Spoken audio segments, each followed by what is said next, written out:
Some kid had gotten hurt at Jefferson High School last week, and of all places, the chemistry lab.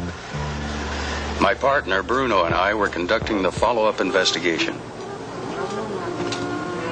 My name's Grumman, and I have to admit this is the first time I'd ever been called into a high school chem lab.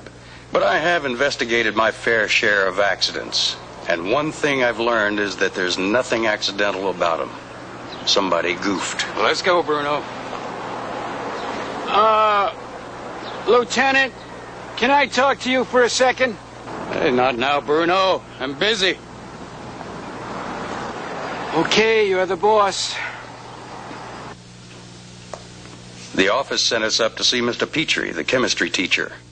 He had an open period, so I figured he had plenty of time to talk with us.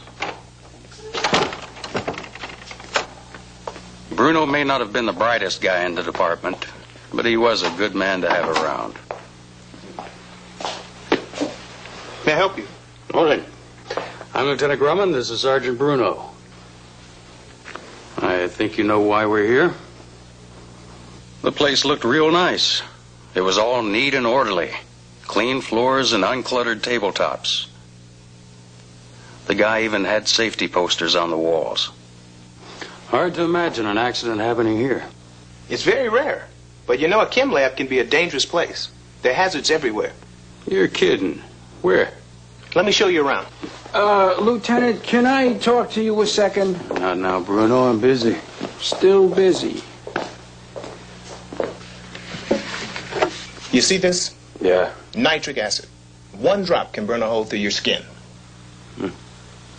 Hydrochloric acid. Breathe too much of the fumes, and you could end up with permanent lung damage. And in here we have white phosphorus. Handle this the wrong way, watch out. Sodium. Mix this with water, boom. Typical chem lab has hundreds of different chemicals in it. If you're not careful with them, use some the wrong way, mix two that shouldn't be mixed. Yeah. I see what you mean. Mr. Petrie told us how each and every chemical in his lab had been completely and properly labeled and stored in the proper manner. Flammable and volatile liquids were placed in a special storage cupboard. Caustic materials were on the lowest shelves, less chance of their falling, but they were off the floor in order to avoid contact with water. Incompatible chemicals, those that should be separated, were in different storage areas.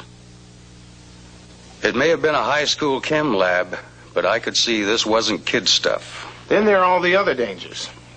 There's more? Afraid so. Smell a chemical the wrong way, you could be out for the day.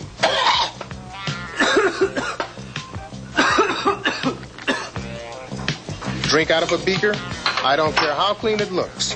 You never know what could happen. Oh. Squeeze bottles. Squeeze them too hard, somebody might not like it. Sorry. Light a gas burner the wrong way, and it could be lights out.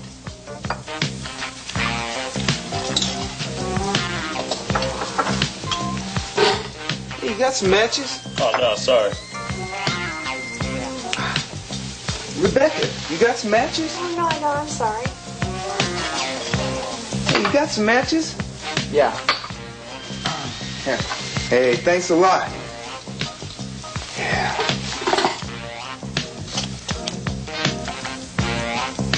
Then there are spills. And slips. And falls. This place is a death trap. No, not at all. It's perfectly safe, as long as you pay attention and do things the right way. It's like I always tell my students, be alert and proceed with caution. Makes sense. While it's extremely unlikely, accidents can happen and people can get hurt. And they must take the proper precautions to see that they don't. Like what? Like coming to class prepared for lab work. That means tying back long hair so it doesn't get in the way. Rolling up long shirt sleeves for the same reason. Removing loose and dangling jewelry. Shoes are important. Students should never wear sandals or other open-toed shoes. Using a lab apron is always a good idea. It not only protects clothing, but the skin as well. Splash-proof goggles are an absolute must, especially during experiments involving caustic or corrosive chemicals. Here's a little demonstration I show my students. This balloon contains acetone, red dye, and hydrogen. The heads are styrofoam. One has a pair of safety goggles, the other does not. I'm going to simulate a small explosion, one you might encounter in a lab.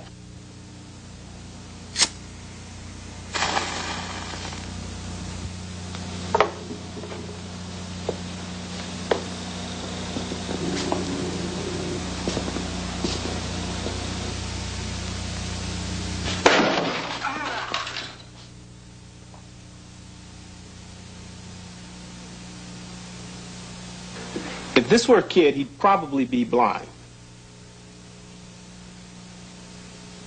This one, maybe some minor facial burns, but nothing compared to losing your sight. This guy seemed to have his acids and bases covered, so I decided to interview a few of his students. What do you want to talk to me for? I didn't do anything. Well, just a few questions. Yeah. I understand you were doing some kind of experiment today. That's right. I was making a preparation of hydrogen, which, as you know, calls for mossy zinc and sulfuric acid diluted to a 3-molar solution. Yeah, that's what it calls for, all right. So tell me about it. Well, let's see. First, I had to dilute the acid. How'd you do that? Very carefully. Acid should only be diluted by pouring them into water. Never water into acid. Why is that? It'll mix better that way, with less chance of it splashing in your face. I poured the acid slowly, stirring at the same time.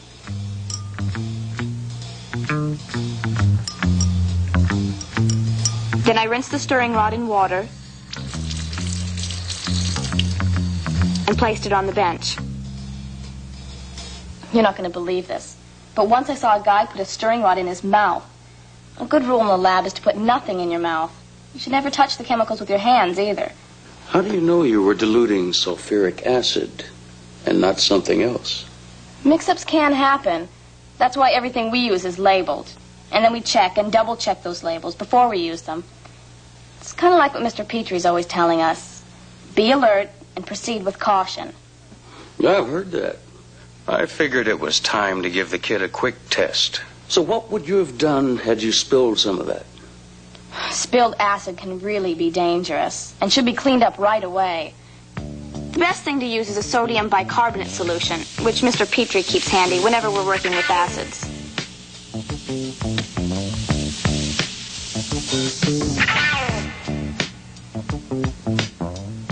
What if you spilled a base? Use the same stuff? Heck no. If you spill a base, you should clean it up with a vinegar solution. That's an acid. You see how it works? If you spill an acid, you clean it up with a base. If you spill a base, you clean it up with an acid. Okay. Now, I know you were careful and all, but let's just supposing that you had spilled some of that acid on your skin. What then? Acids and alkalis will burn your skin. You gotta get it off fast, using plenty of running water. And if you should ever get some in your eyes, you should rinse them for 15 straight minutes. I could see this kid wasn't going to fall for any cheap tricks. Anything else? No, that's about it. The experiment went okay, and then I cleaned up, making sure to dump all the chemicals in the right containers. Never down the sink, unless Mr. Petrie tells us it's okay.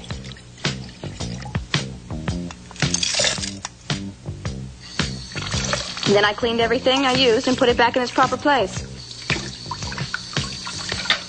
Okay, kid, you can go.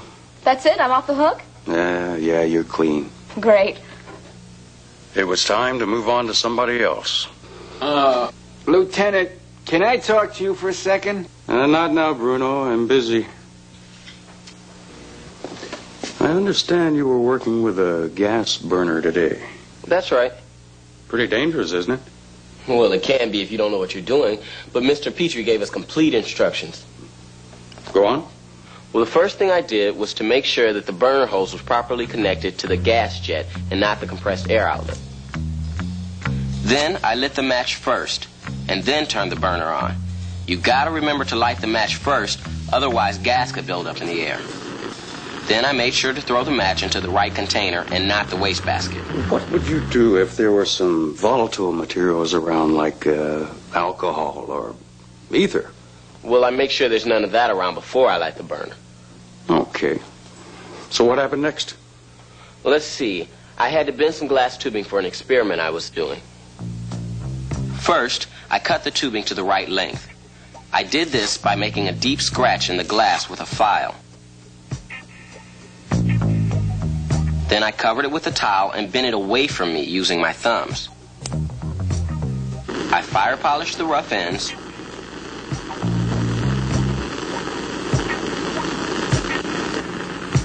Then I heated the bend spot with the tip of the flame and bent it away from me.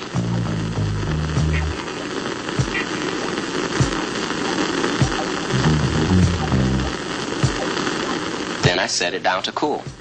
How do you know when it's cool? Well, you can't tell by looking at it. A good way to tell is to bring the back of the hand down just above it.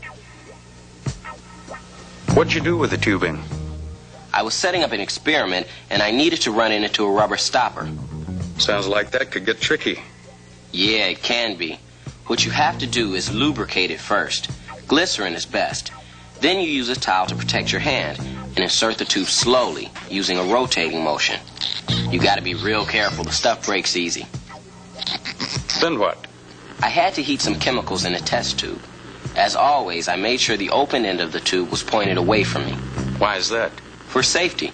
When chemicals are heated, they can boil over very quickly and shoot out, especially when they're in a test tube. So what you gotta do is keep the open end of the tube pointed away from you and anyone else. And you should move the flame along the length of the test tube, not just at the bottom. The kid was sharp. I thought I'd find out just how sharp. Let's just say, for the sake of example, that you did something wrong and you wound up with a fire on your hands, an alcohol fire. What would you do, throw water on it? No way. Water would only make that kind of fire spread. Well, what would you do then? Come on, quick, you got a fire on your hands. First, I tell everyone to move away. Then I grab the fire extinguisher. You know how to use it? Sure do. Mr. Petrie showed us how.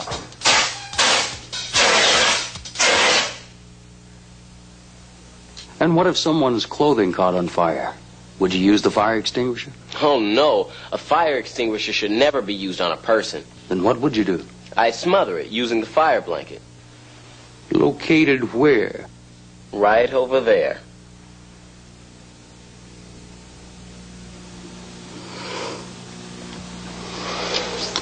Okay, kid, you can go. Thanks a lot. Hope I helped. Yeah, sure. It was one dead end after another. The first case I couldn't figure. There was no evidence of carelessness or neglect or improper supervision. The accident just should not have happened. Okay, I give up. I just can't figure it. You and your students are doing everything right. What are we doing right? Everything. Your lab is clean and well organized. Your chemicals are properly labeled and stored. Your students know how to dress for lab work. They wear safety goggles and aprons. They know how to handle chemicals, how to use a gas burner, how to work with glass. They know what to do in emergency situations. I don't get it. How could there have been an accident here? Accident?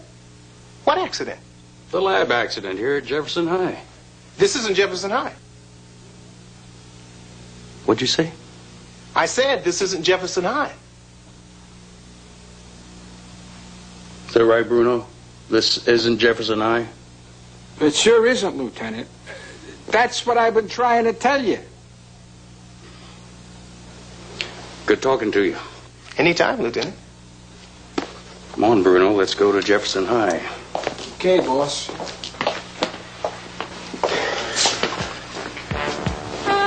Nice lab you got here. Thanks.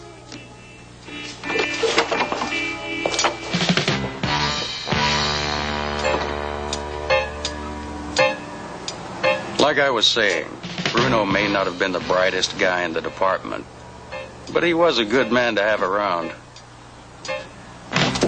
Don't go away now. there's a test coming up. No, you won't be graded. You might even have a little fun with it.